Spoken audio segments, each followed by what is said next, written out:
ये जो तुलसी मैया आप देख रहे हैं, पिछले जन्म में इनका नाम था वृंदा। क्या नाम था? आज भी इनको वृंदा कहा जाता है, वृंदावन। वृंदा मैया का विवाह हुआ असुरों के राजा जिनका नाम था, जिसका जलंधर। असुरों के राजा से विवाह होने के बाद भी मां वृंदा परम सती थीं, पतिव्रता थीं, भगवान की भक्त थीं। परिणाम यह हुआ कि वृंदा जी के सतीत्व के कवच के कारण युद्ध में जलंधर को कोई नहीं मार पाया, भगवान शिव भी नहीं मार पाए। सभी देवता भगवान श्री हरि से प्रार्थना किए, प्रभु ये तो मर ही नहीं रहा है। भगवान ने कहा मैं कुछ करता हूं। जाकर देवताओं ने जलंधर को ललकारा। जलंधर जब युद्ध करने चला तब वृंदा मैया ने कहा, स्वामी आप जाइए युद्ध करने, आपकी कुशलता के लिए मैं पूजन में बैठी हूं। जब तक मैं यहां बैठी रहूंगी आपका कोई बाल बांका नहीं कर पाएगा।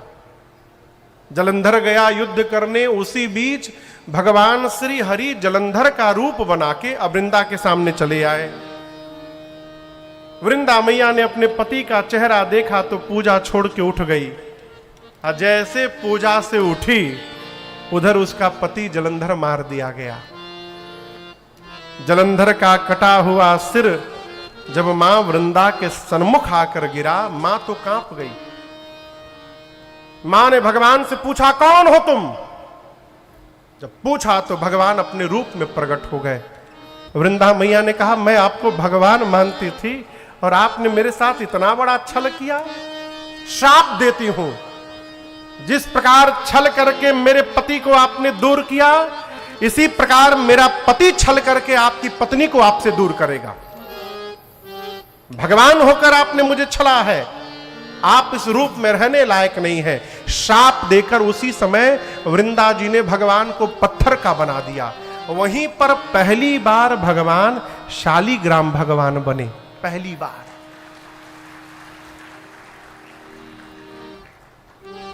माने भगवान को श्राप मिला, वहू में थपरी। हाँ?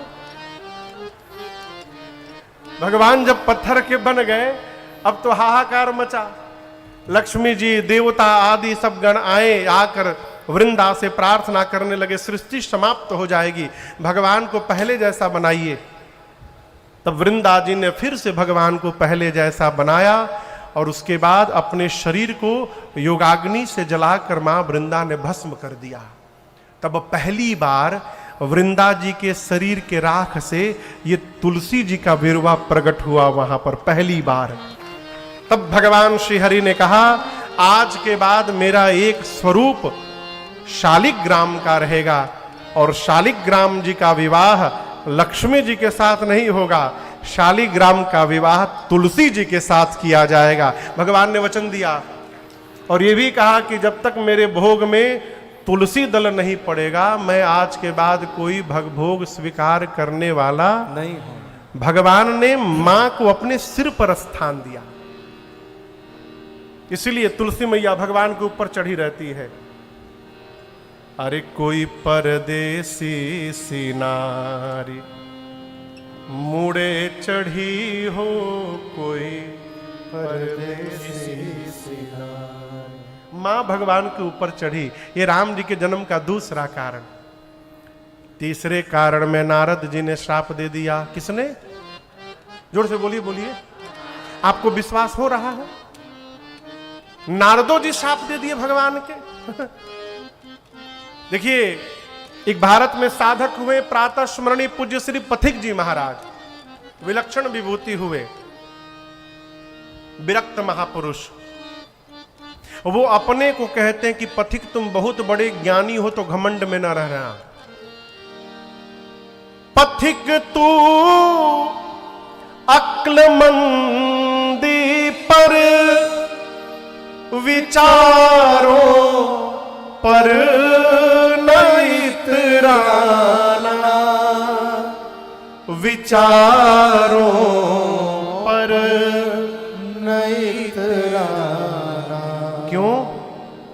कहाँ कब मन बदल जाए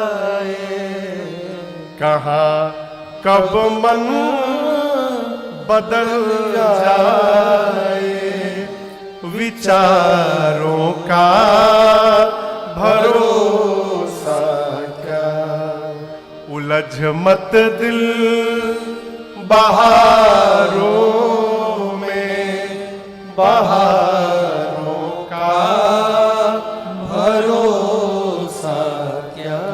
सावधान, हम बहुत बड़े ज्ञानी हैं, हम 5 घंटा पूजा करते हैं, हमसे भूल नहीं हो सकता है, ये भ्रम से बाहर रहिएगा। नारद जी जैसा ज्ञानी, पार्वती मैया कहती प्रभु नारद विष्णु भगत पुनि ज्ञानी। नारद जी भगवान विष्णु के भक्त हैं, ज्ञानी हैं, उन्होंने श्राप दे दिया। अवश्य भगवान ऐसा कोई अपराध किए होंगे, काम किए होंगे कि नारद जी को श्राप देना पड़ा। यहां दर्शन करिए, नारद जी पार्वती जी के गुरु जी हैं, तो ये नहीं बोल रही कि गुरु जी ने गलत कर दिया। क्या बोल रही हैं? भगवान ही ऐसा कोई काम कर दिए होंगे कि हमरे गुरु जी को श्राप देना पड़ गया। ये गुरु निष्ठा है। देखिए, जिसको मानिए ना उसको पूरा मानिए, लेकिन रख के ना माना जाए। शंकर भगवान ने कहा देवी आप क्या कही रही हैं। एक बार नारद जी ध्यान में बैठे, कामदेव उनके ध्यान को तोड़ नहीं पाए। नारद जी को अभिमान हो गया, मैंने काम को हरा दिया। भगवान के पास जाकर गए, नारायण नारायण नारायण। शंकर जी बोले थे एकदम भूलियो के मत जाइए। शंकर जी बोले यदि भगवान के पास चले गए नारद जी तो ये बात जो आप हमसे बताए हैं कामदेव वाला, ये न कहिएगा उनसे। नारद जी कहाँ माने, जाके सब बताएं। भगवान देखे ये तो नारद जी को अभिमान हो गया है, हो तुरंत अभिमान समाप्त किया जाए, नहीं तो अभी तो छोटका अभिमान है, आगे चलकर बड़ा हो जाएगा। भगवान ने माया रची, माया का नगर, माया का राजा, भगवान की माया राजकुमारी। नारद जी जब उस राजकुमारी को देखे, ब्याह करने का मन हो गया। ऐसी कन्या हाथ से बहकनी नहीं चाहिए। अब आज ही स्वयंवर है 2 घंटे बाद। नारद जी सोचे ये कन्या मुझे कैसे मिलेगी। बहुत सोचने के बाद निर्णय किए वो विश्व मोहिनी है। अब भगवान विश्व मोहन है, क्यों ना एक दिन के लिए चेहरा उधार मांग लिया जाए। तो नारद जी भगवान से बोले प्रभु आपन रूप देहु प्रभु मोहिनी, प्रभु अपना चेहरा दे दीजिए। भगवान पूछे क्यों? बोले ब्याह करके लौटा देंगे। भगवान बोले चेहरा हमारा, ब्याह तुहार। नारद जी मांगे भगवान का चेहरा, भगवान बना दिए बानर का चेहरा। और केवल बानर नहीं बनाए, भगवान स्वयं राजकुमार बन के चले गए और उस कन्या से ब्याह करके चले आए। नारद जी को जब पता चला कि हमरे साथ तो गेम हो गया, शंकर जी के 2 गण नारद जी की बरेखी कर रहे थे, दोनों को शाप दे के असुर बनाए।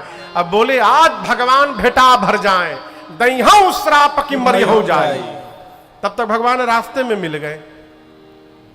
अब भगवान भी अद्भुत लीला करते हैं।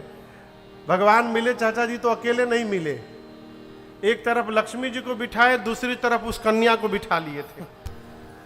और नारद जी से पूछे कहां जा रहे हैं। नारद जी बोले अरे हमरी लगे एको ना, इनकी लगे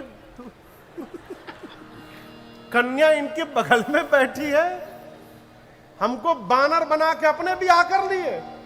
नारद जी बोले कपटी हैं आप, कपटी। किसी के भीतर हिम्मत नहीं है आपके सामने बोल दे मैं बोल रहा हूं। आपका कपट मैं उसी दिन देख लिया। जहर निकला तो शंकर के पास भेज दिए, और लक्ष्मी और मणि निकला अपने पास रख लिए। आप परम स्वतंत्र हो गए हैं। आप अपने से बड़ा किसी को नहीं मानते हैं। आप अच्छे को बुरा बना देते हो, बुरे को अच्छा बनाते हो। बढ़िया घर में बैना भेजे हैं आज आप, हम आपको ठीक करके छोड़ेंगे। पहला श्राप देता हूं, जिस रूप को धारण करके आपने मेरे साथ छल किया वही शरीर धारण करना पड़ेगा। मैंने कहा अपना रूप दीजिए, बानर बनाया। आप जब मनुष्य बनेंगे, दूसरा श्राप देता हूं, ये वानर ही आपकी सहायता करेंगे। और तीसरा श्राप, आज जिस प्रकार विश्व मोहिनी के लिए मैं रो रहा हूं, एक दिन अपनी पत्नी के लिए आपको भी रोना पड़ेगा।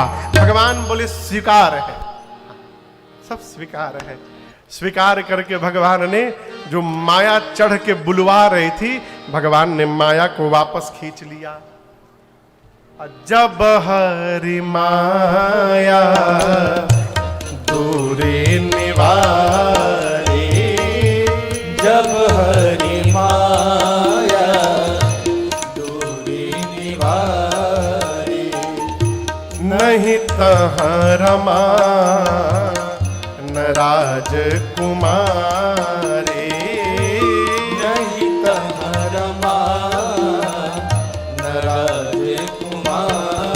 जैसे माया का आवरण हटा, नारद जी देखे न वहां लक्ष्मी जी हैं न विश्व मोहिनी है, भगत के आगे उसका भगवान खड़ा है।